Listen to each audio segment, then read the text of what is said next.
Praise the lord. ఈ దిన దేవుని వాగ్దానము. ఆకాశమందు ఆసీనుడవైన వాడా, నీ తట్టు నా కనులెత్తుచున్నాను. కీర్తనల గ్రంథము 123వ కీర్తన 1వ వచనము. దేవుని తట్టు కనులెత్తువారు హెచ్చింపబడుదురు. అది దావీదు యొక్క అనుభవము. మన లోకానుసారమైన జీవితము, ఆత్మానుసారమైన జీవితము నాటికి ఉన్నత స్థితిలోనికి చేరవలెను. పరమ యెరూషలేము వైపు చూచుచు బలముపై బలము పొందుచు మహిమ నుండి అధిక మహిమకు సాగిపోవలను. అనేకులు తమ ఆత్మ సంబంధమైన జీవితమందు 1 అడుగు ముందుకు సాగుట, 2 అడుగులు వెనుకకు జారుట జరుగుచున్నది.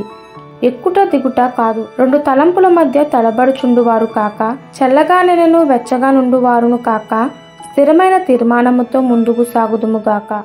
దావీదురాజు కొండ ఎక్కి ఒలివ కొండ యొక్క శిఖరమునకు వెళ్ళినప్పుడు ఆయన హృదయము సంతోషించెను. యెరూషలేమా, నా పాదములు నీ గుమ్మములో నిలిచి ఉన్నవి అని చెప్పి సంతోషించును. ఆ ప్రకారము ఒక దినము మన పాదములు పరమ యెరూషలేము నందు నిలిచినప్పుడు మనము ఎంతగానో సంతోషించెదము.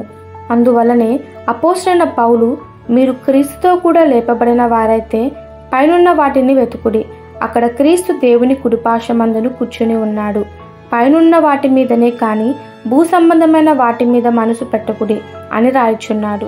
అంత్యదినము చివరి గడియకు మనము చేరి ఉన్నాము. నశించిపోచున్న లోకము తట్టు, దాని ఆశల తట్టు ఎన్నడూ చూడవద్దు. మనల్ని మహిమ నుండి అధిక మహిమకు నడిపించు ప్రభు వైపు మాత్రమే చూద్దాము. ఈ దిన దేవుని వాగ్దానము మనందరి జీవితంలో నెరవేరులాగున ప్రభు కృప మనకి తోడై ఉండునుగాక. ఆమెన్. God bless you.